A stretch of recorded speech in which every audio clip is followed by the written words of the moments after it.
So கடந்த சில தினங்களாகவே mobile phone computer இது சம்மந்தமான விலைவாசியை வந்து நீங்கள் பார்த்தீங்கன்னா ரொம்ப அதிர்ச்சியாகி இருப்பீங்க.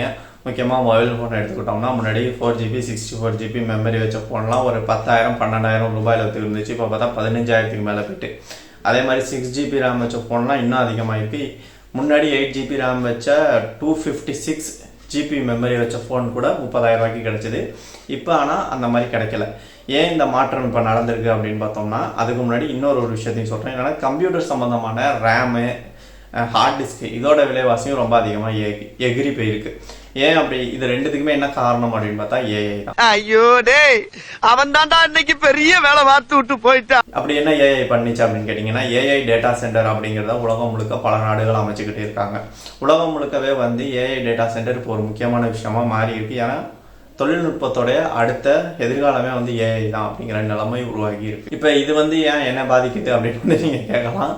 அதுக்கு முன்னாடி இதில் ஒரு பொலிட்டிக்ஸ் இருக்குது. என்னென்னா ஏஐ டேட்டா சென்டர் அமைக்கிறதுலையுமே நிறையா பிரச்சனைகள் இருக்குது. நீர்வளம் சார்ந்த ஒரு பெரிய பிரச்சனையே இருக்குது.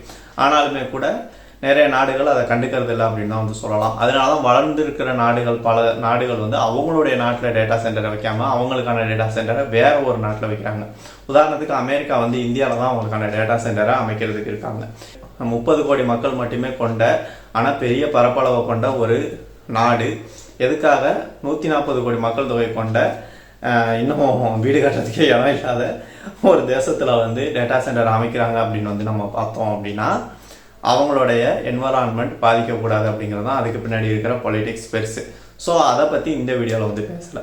இந்த வீடியோவில் பேச வந்த விஷயம் என்னென்னா, ஏன் இந்த விலைவாசி ஏறுனுச்சு, இதை பற்றி தான் பேச வரோம். இந்த மெமரி சம்மந்தமான விஷயங்களுக்கான மைக்ரோ சிப்ஸை ப்ரொடியூஸ் பண்ணுற சில சைனீஸ் கம்பெனிஸ் இருக்காங்க. அவங்க தான் மேஜராக உலக அளவில் மொபைல் ஃபோன்ஸ் மற்றும் கம்ப்யூட்டர்களுக்கு தேவையான மெமரி மைக்ரோ சிப்ஸை வந்து கிரியேட் பண்ணுறாங்கன்னு வந்து சொல்லலாம். Micron technology, Samsung electronics, SK Hynix இந்த 3 தான் வந்து இதில் மேஜர் கம்பெனி அப்படின்னு வந்து சொல்லலாம். இப்போ என்ன இவங்க 3 பேர் என்ன கடையை சாத்திட்டு போயிட்டாங்களா அப்படின்னு கேட்டால் கண்டிப்பாக கடையை சாத்திட்டு போகலை. ஆனால் நமக்கு அவங்க மேனுஃபேக்சரிங் பண்ணுறதை நிறுத்திட்டாங்க.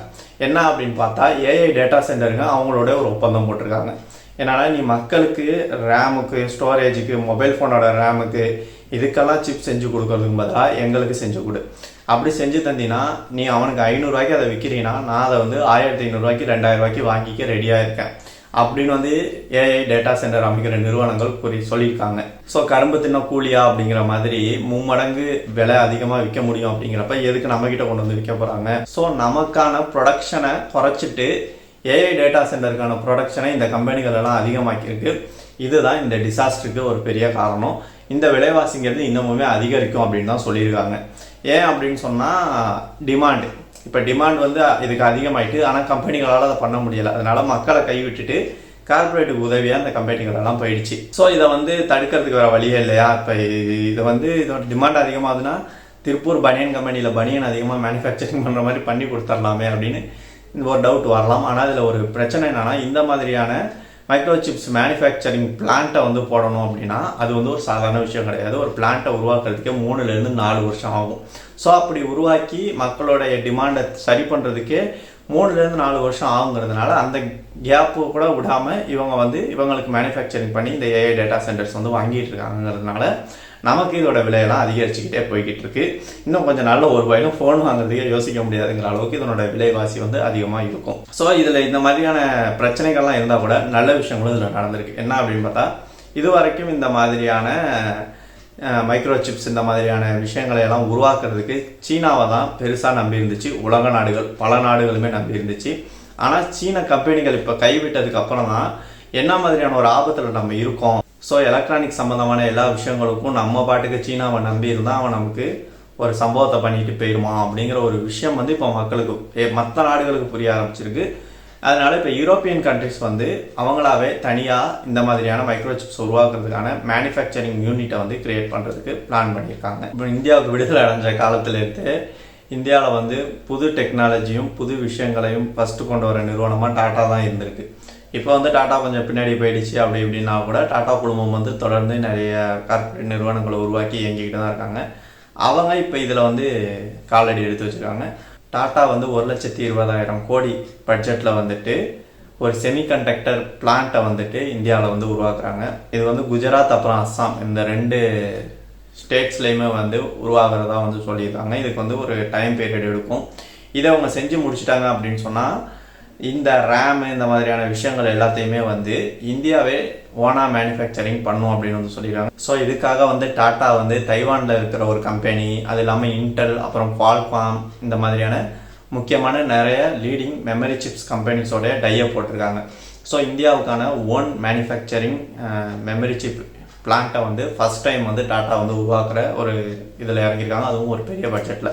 ஸோ இது வந்து ஒரு வேலை வந்துடுச்சு, இது வந்து வேலைப்பாடுகள்லாம் முடிஞ்சு மேனுஃபேக்சரிங் வேலைகள் ஸ்டார்ட் ஆகிட்டா அப்படின்னு சொன்னால் நம்ம இந்திய மக்களுக்கு தேவையான ரேமு, மெமரி சிப்ஸு, மொபைல்ஸ்க்கு தேவையான மெமரி சிப்ஸ் இது எல்லாத்தையுமே டாட்டாவே மேனுஃபேக்சரிங் பண்ணும். 140 கோடி மக்களோட தேவையை வந்து டாடா கம்பெனியை பூர்த்தி பண்ணிடும். அப்படிங்கிறதுனால வேற ஒரு நாடை இதுக்கு நம்ம வந்து நம்பி இருக்க வேண்டிய தேவை வந்து இருக்காது.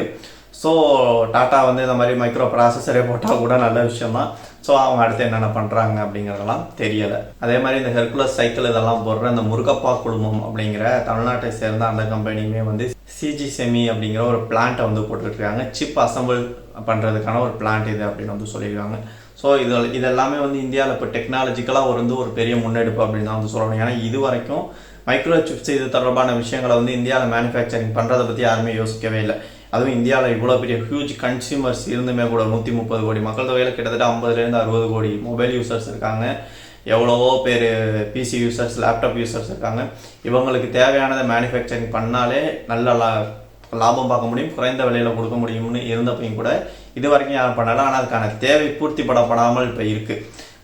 உலகத்தில் இருக்கிற மொத்தம் 700 கோடி மக்களுக்கு தேவையான மெமரி மைக்ரோ சிப்ஸை மேனுஃபேக்சரிங் பண்ண சைனாவாலேயே முடியலை. ஏன்னா ஏஐ டேட்டா சென்டருக்கு அவங்க கொடுத்துக்கிட்டு இருக்காங்க. அப்படிங்கிறப்ப அந்த இடத்த பூர்த்தி பண்ணணும் இப்போ எல்லா நாடும் இறங்கியிருக்காங்க. ஸோ யூரோப்பியன் கண்ட்ரிஸோ இல்லை இந்தியாவோ யாரோ ஒருத்தவங்க எப்படியும் அடுத்த வருஷம் எண்டுக்குள்ளே அவங்களுக்கான மெமரி சிப் பிளான்ட் யூனிட்டை வந்து ஓப்பன் பண்ணிடுவாங்க அப்படின்னு வந்து ஒரு பேச்சு இருக்குது. சப்போஸ் அது நடந்துடுச்சு அப்படின்னு சொன்னால் 2027 எண்டுலையோ இல்லை 2028 ஸ்டார்டிங்லேயோ மொபைல் ஃபோன்ஸ்லேருந்து பிசி ஸ்பேர் வரைக்கும் எல்லாத்தோடைய விலைவாசியும் குறையும் அப்படின்னு நம்பப்படுது. ஆனால் அது வரைக்கும் அதோடைய விலைவாசி அதிகமாக தான் இருக்கும். ஸோ சீக்கிரம் இவங்கெல்லாம் கடையை திறக்கணும்னு வேண்டிக்குவோம். ஸோ அதை சொல்கிறதுக்கு தான் இந்த வீடியோ. இன்னொரு வீடியோவில் மீட் பண்ணுவோம். தேங்க்யூ.